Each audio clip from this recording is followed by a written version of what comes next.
Welcome to our regular meeting of Health, Mental Health, and Education Committee. We're at City Hall, room 1010. We have a quorum, so I'd like to call this meeting to order. Anybody in the audience who wants to speak on any items or public comment, please fill out a comment card, please, and bring it to the front of the room.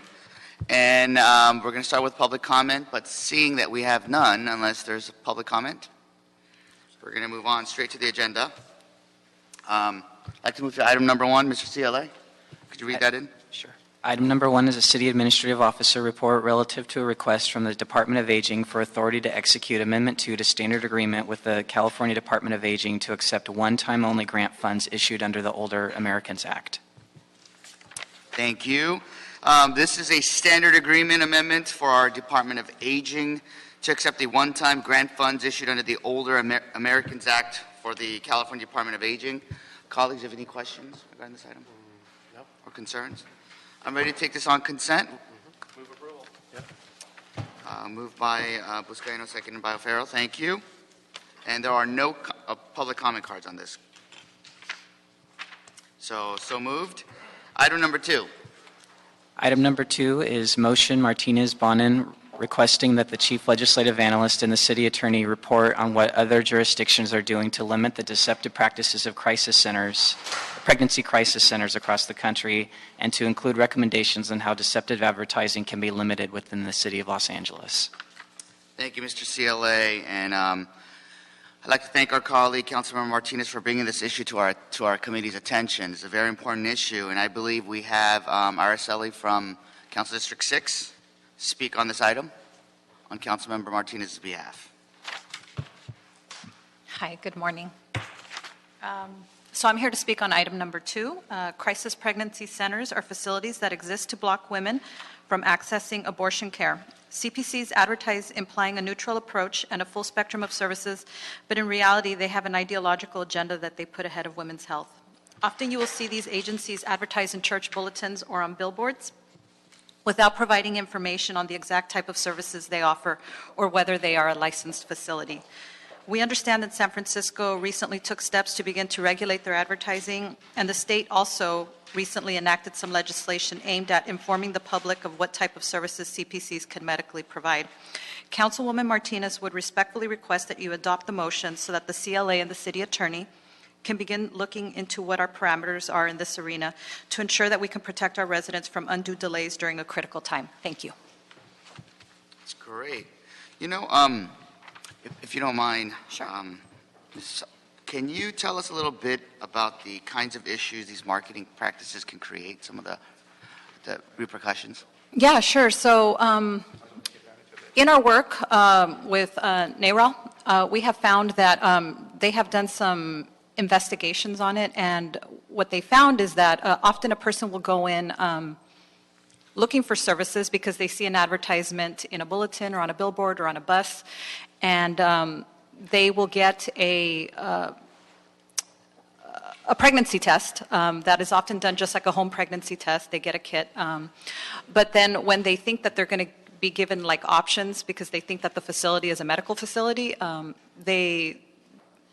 they try to steer them into one direction, and it may be a critical time because, you know, a woman only has 12 weeks, I believe it is, and if you go in not knowing what week you're on, it could create an undue delay because you go in thinking you're going to be given options there and then realize you can't, and so then you have to seek other treatment somewhere else, which then you have to begin searching. So we're just concerned that a person going in doesn't know the timing and needs to then go seek other services. Yeah, you know, and I often see it in the news once in a while, and this is a nationwide phenomenon where women's rights, women's reproductive rights, and women's health is being constantly under attack. Mm-hmm. Do we know how pervasive this deceptive practice is compared to real centers? You know, I was given a list. I should have brought it today. My apologies. I could work with your staff person, Nicholas, to get you that list that was given to me, and I could hand it out to the rest of the committee members as well. I was given a list of all the centers in the county. Okay, so. Thank you. Yeah, colleagues. Thank you, Mr. Chair. Do we have anyone from City Attorney's Office who could answer a question or two? Or Araceli, I don't want to put you on the spot, but do we know why? So San Francisco enacted some legislation, but New York and was it Baltimore tried but were unsuccessful. Do we know why? You know, I'm not familiar with what happened in New York and San Francisco. One thing that I think that San Francisco is unique is that they are a city county. They provide medical services to their residents, which we don't. So in our request, we would hope that the CLA and the city attorney are able to distinguish what parameters we have versus what they can do. I do know that the city county of San Francisco has been sued, and they are in the process. They actually won the first round, and I think the other side is appealing it. But I'm not familiar with how New York and Baltimore were different. And perhaps we move this motion forward, and then we'll figure that out and Yes. find out why it was successful, why it was not successful there. I think it's a great initiative as well, and I would love to see us be able to end the deceptive practices that actually endanger a woman's health and take away her choice. Mm-hmm. So I would love to see this move forward. Thank you. Mr. Wiskin? Good. Yeah. Thank you. And Thank thank you. you, Mr. O'Farrell. And I think that's exactly what Councilwoman Martinez is asking for. A report on what other jurisdictions are doing to limit deceptive practices, and I'm sure it'll give us a breakdown of the other places, including recommendations on how we could limit these deceptive advertising. Did Councilwoman Martinez want us to just move this motion forward, or does she want us to report back to this committee? What we would like is move the motion forward to adopt it, and then that could trigger the CLA and the city attorney to begin the report, and then which will come back to your committee. We can have probably a longer discussion. Great. And seeing that there's no other public comment on this item, Mr. O'Farrell, would you like to move this item? But let's Moved and seconded. And seeing there's no other public comment, we'll pass this motion unanimously. Thank you. Thank you. Item number 3, Mr. CLA, could you read that into agenda, please? Item number 3 is motion Rue O'Farrell instructing the Department on Disability to report on current projects and initiatives, including but not limited to Americans with Disabilities Act compliance, AIDS Coordinator's Office, Computerized Information Center for Persons with Disabilities, activities of the Commission on Disability, and outreach efforts. Thank you, Mr. CLA. And Mr. Stephen Simon, how are you, sir? The Executive Director of the Department of Disability has come up. And when this committee was first formed, we talked about having the various departments come and report to our committee on updates, as well as, lots of programs have changed throughout the year, new programs, some other programs being subsumed by others. And, of course, we have the budget process coming up as well. And so I'd love to start this discussion with conversation about your department, your goals, and any updates you have. Good morning. Thank you, council members. So I think my interpretation of the motion is, what does DOD do? Kind of soup to nuts. So I'll keep going through it all at what I hope is an appropriate pace. You tell me if you need more or less as we go, and obviously we're open to questions. So what's our mandate? In a nutshell, to make sure every city program, service, and facility is fully accessible.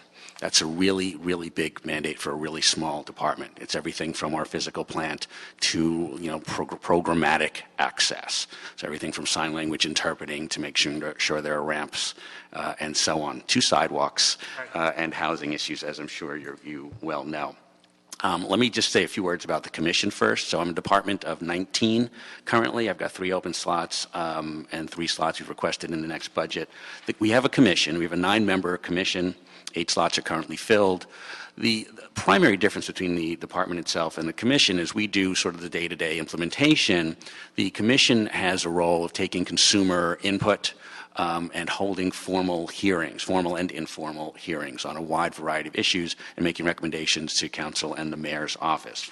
Over the last decade or so, the commission has had hearings on housing issues affecting people with disabilities, veterans' needs, the Cal MediConnect pilot, where a whole lot of seniors and people with disabilities were moved into managed care, and emergency preparedness. We get a lot of input there and convey that to council and the mayor's office in terms of recommendations.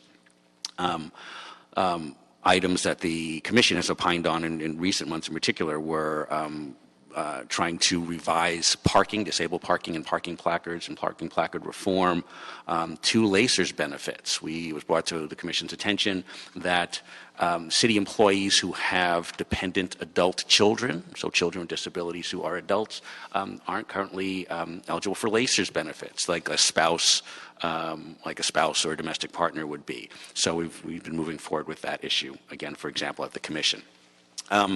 Segueing back to the department, key relationships. Staff of DOD sit on everything from this county, state, and federal level, from the FCC Disability Advisory Committee to chairing the LA County HIV Commission to sitting on the Aging and Disability Resource Center quarterly meetings with the Department of Aging, to the LA Community College Public Safety and Blue Ribbon Task Force. So the department itself, we are divided into three core components. The ADA is the main thing I will talk about. Our ADA team deals, number one, with compliance. The city has a transition plan, like every local government and school district should have. That included a self-evaluation, where we look at where are our gaps in accessibility. And then out of that self-evaluation, we build a transition plan, department by department. The City of Los Angeles did this in the year 2000. That transition plan was approved by the Department of Justice. We don't revisit the transition plan in terms of creating a new one every 5 or 10 years. What we do is constantly be in the process of updating it by removing barriers, taking things off the list, completing our obligations. I will be perfectly frank with you. I think that process has significantly stalled. I will suggest that we are looking to revisit that on a department-by-department basis. Certain departments are ahead of the game on this. I'll tell you, DOT has a transition plan that's active. They look at pretty regularly. Rec and Parks, I think, as well. I think a lot of other departments, it's sort of gotten a little dusty on the shelf. And the ADA compliance officer who's in the room behind me there, Angela Kaufman, and I went to a training in San Diego where the DOJ acknowledges this. A lot of cities sort of put them on the shelf. But they made it very clear to us, you'd better dust them off because we're checking. And all of the work that DOJ does coming into cities to make sure they're compliant is essentially compiled in Project Civic Access, which we can access to see where other cities have been told specifically this is how DOJ wants you to implement. So we have access to that and want to bring something forward to council where we essentially convene all the city departments probably one at a time with DOD and make recommendations on updating that transition plan. In terms of the ADA team more broadly, we have 5 members of that team. They each have several city departments there. Sorry, which team? The ADA team. We have 5 members on staff who go out to all city departments, including council offices, work with your ADA coordinators. We do technical assistance. In terms of metrics, we had 1,514 units of technical assistance year to date. What is that? That's everything from phone calls quickly to help deal with a constituent issue you might be dealing with to long-term, many-month-long projects, for example, working with some of the lawsuits like sidewalks, like the housing issue that's going on. So again, 1,500 units, and that's mostly with other city departments. We provide training to, in theory, all city staff on how to work with each other and the accessibility rights that they have as city employees and to work with the public. Another issue here that I want to be very frank with, there was an executive directive, I believe number 26 under Mayor Villaraigosa, that talked about this issue very well. However, I think we've been using it generally to assert that, yes, there is a mandate to train all city employees on ADA and accessibility issues. It doesn't specifically say that in there, and I'll tell you now, city departments are starting to say to us, if we don't see it written down in there, I don't know that we have to do it. And I certainly argue that there's a time cost to having tens of thousands of employees go through training. I absolutely assure you that the cost of the litigation, the risk management factors that we deal with for not being in compliance and not having staff aware far exceeds that. Another footnote to this point that may require, I think, council attention is we need to figure out at some level what those numbers are around ADA liability that the city faces. City Attorney's Office has been a great partner with us and sort of cross-advising on ADA issues. Doesn't necessarily track cases as defined by ADA. They fit into other topics, whether they're housing or public works or something else. And tracking that and doing it digitally and knowing the dollars that it's costing is an assessment that's been done, for example, with police, but it has not been done across ADA. And that's something I think we need to have to know how to move forward effectively and have a sense of what it costs us not to not be compliant. Another highlight in the ADA team that's really perked up, for lack of a better term, in the last couple of years is what we tend to call Section 508 compliance. It's making sure that our websites and all our documents are accessible to a screen reader for a person who has limited sight. Okay, so literally you go on a website, people need to go onto it, they need to be a blind person, should be able to go onto a city website and access every document on that city website. Okay? We have the technology to do it. We have the software literally to do it. It requires city employees to create documents that are accessible in the first place and or go back to the websites and remediate the documents. It is much more labor and cost and time intensive to go back and remediate the documents. So we've got I think 400 software licenses that we're distributing across the city. That's the software to actually make your Word and Excel documents and PDFs accessible. Again, I think we need a stronger push of awareness in our city departments on how to do this, to get that training ramped up. We're well behind. I mean, we need to, again, train thousands of city employees. I've got one person, sort of 1.5 person, designated to do this kind of training.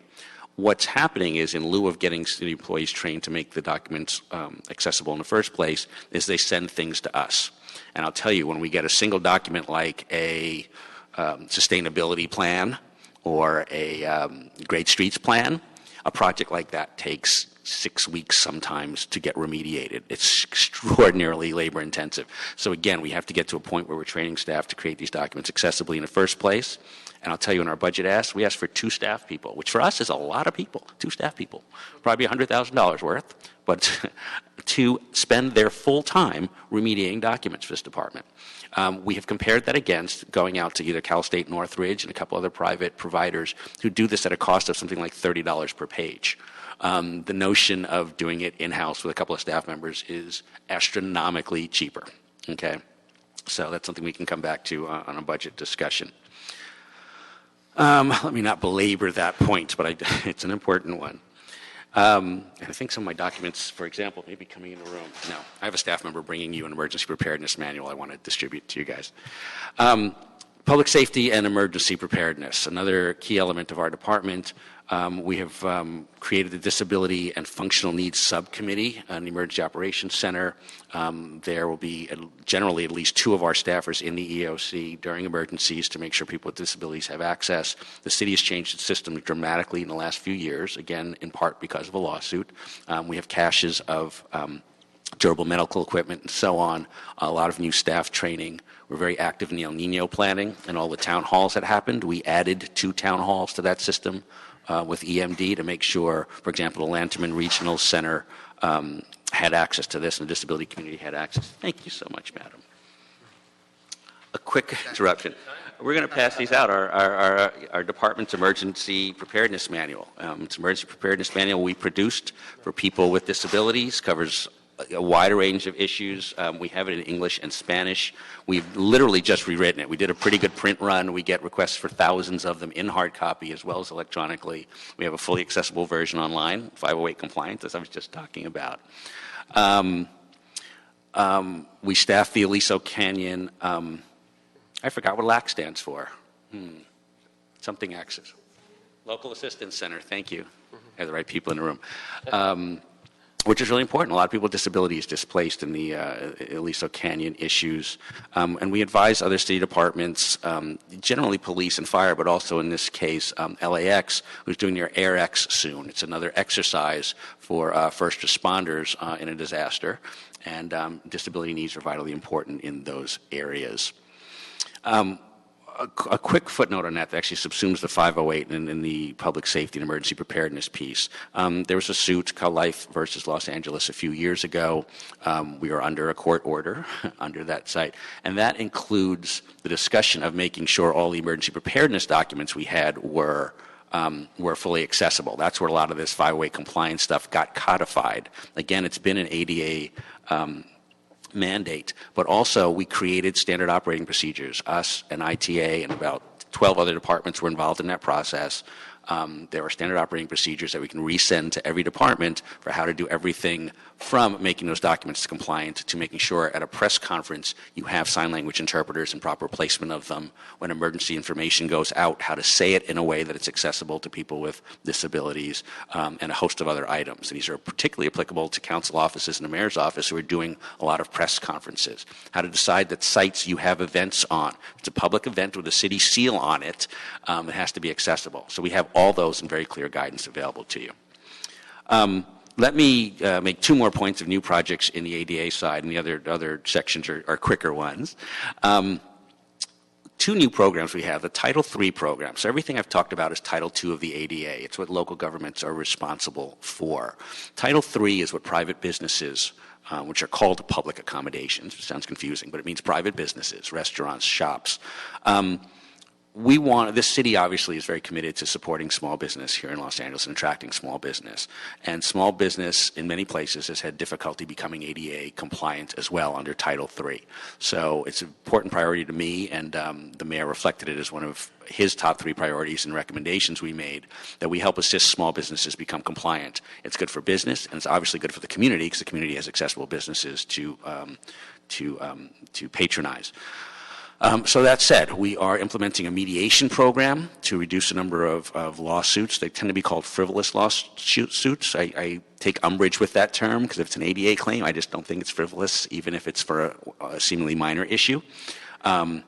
We have a mediation program. We've just trained up almost our entire staff. I've got 4 of them that are ready to actually start actively mediating, and we'll have another 7 or 8 that could if they so choose to. The city attorney, Mr. City Attorney Fuhrer, and his mediation staff were in front of you just a couple of weeks ago at council, and we met with them kind of in the back room there for a moment, and we will be partnering with them to make sure our mediation programs work together. But ours will be disability specific, working on Title III small businesses. Another project we did, part of the sustainability plan, we call it 504. So 508 is remediating documents and websites and so on. And 504 is around just accessibility for generally employees. So a city employee needs a special chair. A city employee needs a special computer desk or something because they have a disability. We fund that. We do that for any department. City departments just need to make requests to us. But one thing that hasn't been happening... It's only for someone with disability? Well, there are 2 phases of it. Technically, yes. The answer to that is yes. It's for someone with a disability. However, we recognize that preventative medicine is always a really good thing. So we partner with the personnel department on ergonomic evaluations. So somebody can, the wrist is hurting, the back is hurting, and so on. Well, before they become disabled, let's try and make that assessment and adjustment up front. And our department will actually pay for those kind of items as well. Again, it tends to be desks, chairs, software. But where I'm going with this is, one thing that hasn't been done, I give you a special chair because you got a bad back because of a known disability or not. When you retire or move on for some other reason or no longer need that, guess what happens to that chair? It sits around somewhere, either not getting used or randomly getting used by another employee. When it's an electric scooter or something like that costs $4,000, or a chair that costs $800, or a van. There was an accessible van that was given to a city employee who needed it as part of a workers' comp situation. That employee left city service, and a van sat there. These are all examples of items we are pulling back into the system, repurposing, reusing them, getting them to other city employees. And if we can't get it to another city employee, let's get it out to the community who needs it. So it's an extraordinary program. It's a simple idea. I'm actually surprised we hadn't thought of this before. But all those are real examples. The van, the chairs, the electric scooters. Again, these are thousands of dollars to replace. We can spend a few $100s to kind of upgrade them as necessary and save the city, again, thousands of dollars. What's the program called again? It's a recycling program. It's a Section 504 recycling program. That's the closest that we call it. Another example is software, special software, voice recognition software. Again, as things cost a couple $100 for a license, stop getting used when a single employee is done with them. We're repurposing those because people weren't tracking those before. So let me jump quickly to our 2 other sections. They're pretty quick. The core, the community outreach, resources, and education.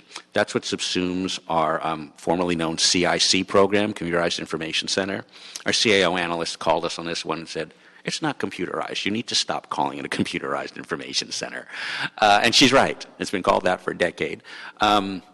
this is our primary direct-to-consumer service. This is someone calls up and says, I'm disabled, I need ABC, my parent is disabled, my child is disabled, I need services. We have two people that have traditionally done this work, and they link, I think, let's see, I had my intake number this year to date, 2,278 individual inquiries have come through that program. And that's with one of those two people having retired. They have extraordinary knowledge of the disability community. Every now and then we get asked, well, couldn't you just refer this to 311? No, 311 doesn't have expertise in making referrals to disability community services. Can't you just refer it to County 211? They do have that kind of knowledge. Well, County 211 gives us access to their full system of providers so we can search their database, but they also refer disability cases to us. Why is that? Because we do a basic soft case management. We take the one issue they came in for, we actually have an assessment with them, and generally we find out they got 6 or 7 others, and we can help them with those issues. So it's an extraordinary program. Again, we are about to hire the second person to replace that open slot for CIC. Is that a warning? Okay. Is that my time speech?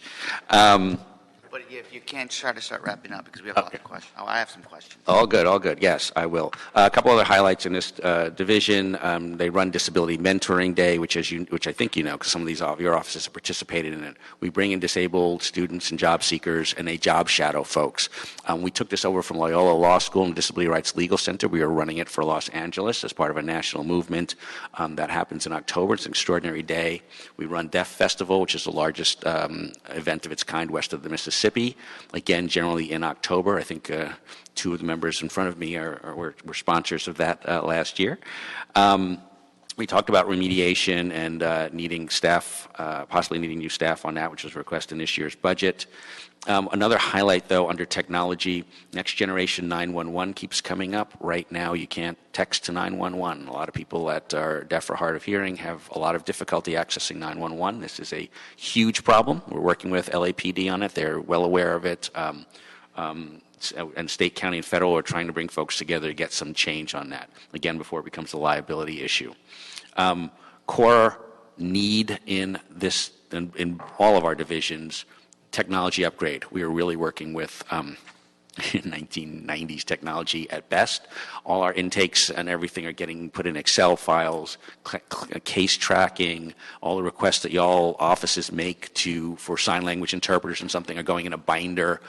We just kind of can't work that way. So we have approached ITA on this and are trying to get some help, and likely we'll get some on our website.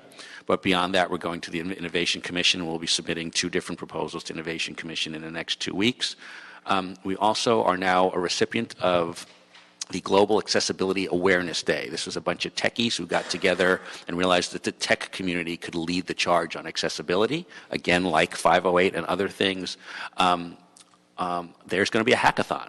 And it's going to be in our own, Silicon Beach, right, on the west side. And it's on Thursday, May 19th, and DOD is the beneficiary. So we will tell them, here are our tech needs. I don't know any tech terminology. I'm terrible at it. They said, don't worry about that. Tell us what you need, and we'll try and figure it out. So this can be huge for the city. You heard from the AIDS Coordinator's Office, I think, 2 weeks ago, so I won't update that unless you have specific questions on that. I think that's probably my best bet time-wise, so we can take it from there. Thank you so much, Mr. Simon. You know what, if you could give us, you went through a lot of information, and I know we all took a lot of notes, but if you could summarize your report again, and if you could share that with us, just to help us refresh, so that would be great. And, so you do a lot of stuff, but you said earlier you have 19 staff or 17 staff? We have 19 staff. 3 positions are open at the moment. 1 is being hired this week, starts Monday. 2 are still open. We're actually struggling filling them, but we're moving along. That's incredible how you do all this with just 16 staff. But you also you're asking a budget request of 2 additional staff. 3 actually. So 2 are for the 508, the ADA remediation, to literally be doing that full time and doing the research on it and supporting departments. And one was actually an admin person. For my little department of 16 to 19 people, we have one front desk person, which is just a problem. We have a decent enough volume of calls. They actually do a lot of triage and other things. And it was included in the mayor's budget. CEO and mayor's office were supportive of us getting an additional administrative. So these 3 extra positions are included? The one admin person is, the other 2 were not recommended. The suggestion was, instead of hiring 2 people to spend $16,000 on an electronic and digital training for staff, we just need both. The digital training will work training 20,000 staff in the long run, but I literally need staff working on these documents now. We actually sent out the first El Nino item that went out to the community, and it wasn't accessible, and we get those phone calls immediately now. So we've got to watch that. It's a liability issue. So the one in the budget is for the admin staff, and the other 2 you're asking for is for the recycling program, the 504? It's for the 508. I'm sorry to keep throwing different numbers. It's for 508. It's for the document remediation, making 508. documents accessible. And your 3 vacancies is for which? One was for one of those formerly called CIC positions, so that's what starts Monday. So that division or that section will be intact as of Monday. The other 2, one is an emergency preparedness specialist. We have 2 people that work on emergency preparedness, but neither of them do it full time. That includes the city's compliance officer, who does almost literally everything else that's in here as well. I need a full-time dedicated person on the emergency preparedness piece, no question. And the other one is the CAS position. It's a certified access specialist. This is a person who has got a state licensure from the state division, the state architect, to literally measure those ramps and door pressures and look at buildings and sidewalks and talk to us about the technical issues of it. We don't have one at the city so far. We used to have 2 folks upstairs in building and safety, upstairs in my building, one of whom retired. I'm not sure what happened with the other, but we need a CASP on site. What's your total budget? It's almost exactly $3 million. I can give you all those numbers. And for your 2 additional staff requests for compliance, 508 compliance, talking about compliance, can you tell us a little bit more about how you guys work with the sidewalks? Absolutely. Thank you, sidewalks. Look, we're very happy on paper with the sidewalks. This is the piece I need to stress. We have a key role up front, because it's remembering that this was an ADA suit, and while everyone is positively impacted in the city and the outcome of the sidewalk plan, that people with mobility difficulties are literally a priority. I did have a certain staffer who said, well, don't say it's a priority. No, they're the priority. Whether we're talking about commercial space or private homes areas or path of travel anywhere, it's people with mobility issues are the priority. And that's the framework of this suit, and I don't want us to forget that. Why do I stress that to start these comments? When a person calls up, and we're still working on that system. Right now they go through 311 and says, I'm in a wheelchair. I literally can't get to the bus stop on the corner because of the sidewalk problem. That goes into the first, the next package of bids that go out, right? It's a priority item. Where there actually are very specific timelines in the settlement around how quickly we respond to it, plan the work, and start the work. DOD can be, it's going to stretch our staff again, the person that sort of checks out that request to ensure that it's a valid request. It's not appropriate in specific language in the settlement for us to say, are you really disabled? Show me your doctor's note, prove this. That's not how that works. However, my staff is extraordinarily well trained to say, what's the mobility issue that you have? I use a walker, I use a wheelchair. There's all sorts of ways to have that discussion in a way that, 1, is legally appropriate, and 2, make sure it's a valid request, not just a neighborhood beautification plan by the local neighborhood council. So we will actually we will assess those requests, and often actually go assess the site to make sure it's sort of out of whack enough to require that. Generally, I think we trust street services and Bureau of Engineering to actually make the physical assessment if it's a space is compliant, but we do need to assess all those requests that come in. Do you have an inventory of those previous requests? Are we talking, how many are we We talking? processed, there sort of was a wait list as we were figuring out the settlement. There were about maybe 140 requests, and all of those are into BOE and street services. A lot of them are the curb ramps, the curb cuts. They're working on virtually all of them. 3 or 4 they thought weren't appropriate to process. So we're actually trying to go back and forth to make sure we get that information and do a secondary assessment, which is going to be very important. So we're not, again, being faced by a liability issue when we deny those things. Both are out in bid packages. I'd point out again that there's a 20% set aside specific to the access program. We ran out of those dollars for this year already. Council adjusts those dollars annually. That's part of the settlement. We do hope it stays at a minimum of 20%, or we find additional dollars to make sure those requests do get processed. Okay, good. Just wanted to make sure you guys were in coordination with BOE. Yeah. I want to have my colleagues ask questions as well, but just one more question. Employees, City of LA employees, what's our disability population of our employees? I don't know that. I'm going to turn around. Do we, any top of our head guess on that one? What's okay? You can Yeah, provide and I'm going to that. try and a quick aside on that. Part of that will also has to do with data that we want to. We have to work with personnel on making sure that we get. I think personnel actually tracks that better because they actually do a lot of accessibility pieces in-house. And again, we need to create a dual system. Okay. Yeah, I'm very interested in your Section 504 recycling program. Maybe you might want to change the name so it's a little more snappy. Sure. And the cost savings. And I'd love to work with you on what you brought up earlier about the ADA case report, the cost of noncompliance with the city attorney, and versus the cost of training. So I'll follow up with you with your office on those things. Councilman O'Farrell? Thank you, Appreciate Mr. Chair. Good to see you, Stephen. Hey, just one question in relation to housing. How are landlords informed of their disabled, disability law and their responsibilities? Well, it's a bigger question in my department, but here's my answer of how we fit into that. We actually have a staff member whose primary function is to deal with sort of landlord, tenant, and housing issues across the board. The compliance officer works on these as well. We provide trainings to landlord groups more often than not on those issues. Fair Housing does as well, or other entities that do, but we're trying to get more information to our communities. And if we could do that actually through council and so on, it might be more helpful to get that word out where those resources are so landlords know their obligation. We process a lot of housing discrimination requests. Some are ADA related, some are fair housing related.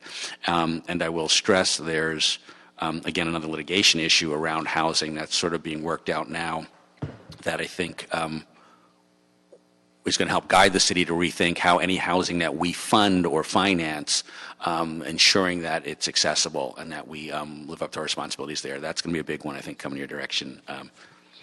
Possibly in closed session at the next council meeting. I haven't looked at the latest publication of the Landlord-Tenant Handbook, but we should double check and make sure that there's some information in that because it goes out, it's widely distributed, it's updated from time to time, that has a place in there that lists the requirements for housing rights for the disabled.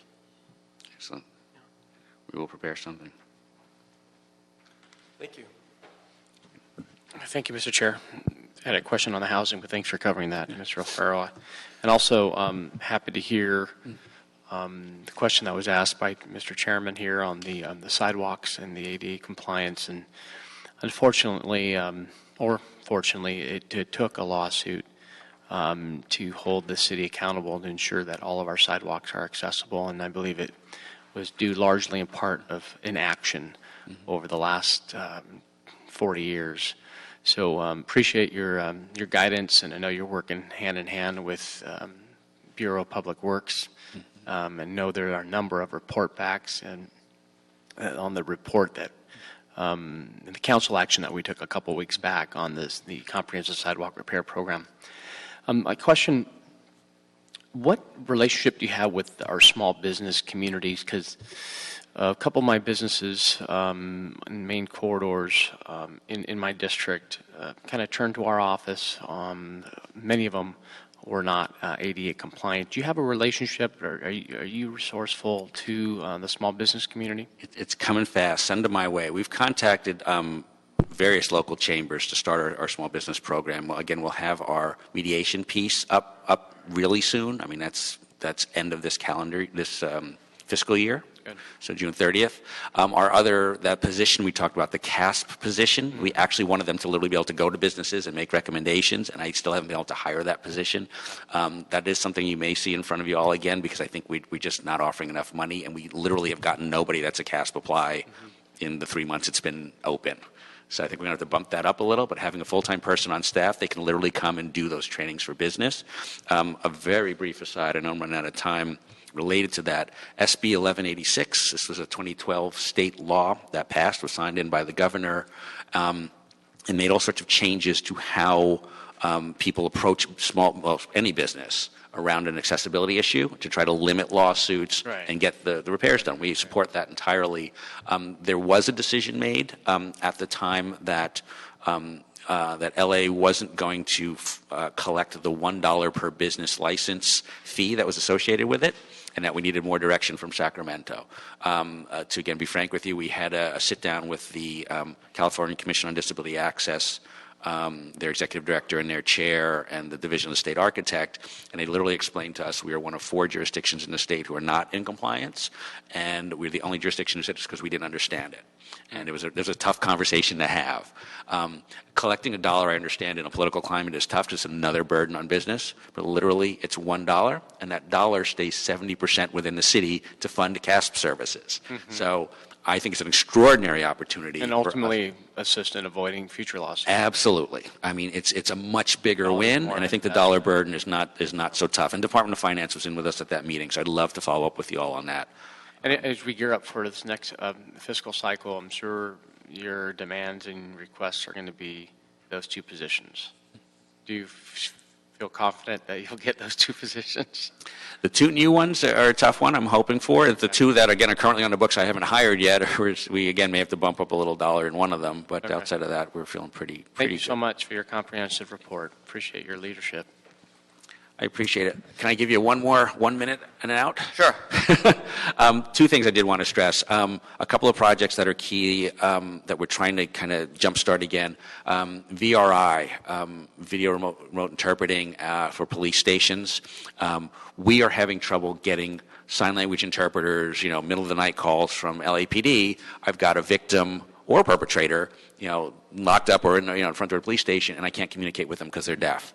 Okay, so a couple strategies around that. It's hard to get our providers. I mean, we have people on contract to do this through providers, but if they can't find someone, they can't find somebody. So we're going to propose the city directly contracting with a couple of folks, whether it's a hired staff person or a third party who the individuals are on staff to do 24/7 availability for LAPD. But video interpreting is literally having a video phone. If we have them in every station, I mean, these are a couple $100 phone systems. We already have a contract with the provider who will do the interpreting. Literally, they dial up on the phone, and the interpreter interprets on a screen. It's a video phone. Report went back to council, I think last year. Was it even 2 years ago? We need to jumpstart this, and I could probably use some council push on making sure the VRI jumpstarts again. Or maybe we could use technology and just try to do like a Skype for existing, since we have existing computers. Yeah, Skype. Well, Skype is actually a little problematic for it. You have to have a certain level of connection, and if it doesn't have that, we're going to be not ADA compliant. Right. We're talking tens of thousands of dollars of cost here to make our entire police system accessible that way. So I think it's a very low number, and they're already working on it, but it's just moving slowly. And the last footnote, we do have an ask. That's one more staffing issue that I didn't mention before. Is we're asking for a chief of staff level position. It's actually a principal project coordinator. Again, I just have no other administrative support. Everyone's doing content issues, and that's a high-level person to actually run and organize our systems. We're desperate for it, and so we actually made an informal request at this point through the pause committee, but I think really want to revisit if that's a council action that could happen even ahead of the budget process, so I can get that process started in hiring, because we really need that restructuring piece. Thank you. And again, you gave us plenty of information. So if you want any other points that you missed, and thank you for bringing those last 2 points up. I was actually going to ask if you had anything else besides what we asked in the motion. So if you could write that report up and to refresh. I mean, I took a lot of notes, but give us a written report on your presentation as well as add anything you missed, including these budget requests. That would be great. And you could share it, and we'll make sure we share it with all the committee members. We'll get that to you as soon as possible, sir. Great. And seeing there is no public comment on this item, I'd like to note and file. Colleagues, seeing no objections, we'll move this unanimously. And we are 10 minutes ahead. With no other business before us, this meeting is adjourned. Thank you to the departments and the concerned citizens who are here, who joined us here today. Thank you.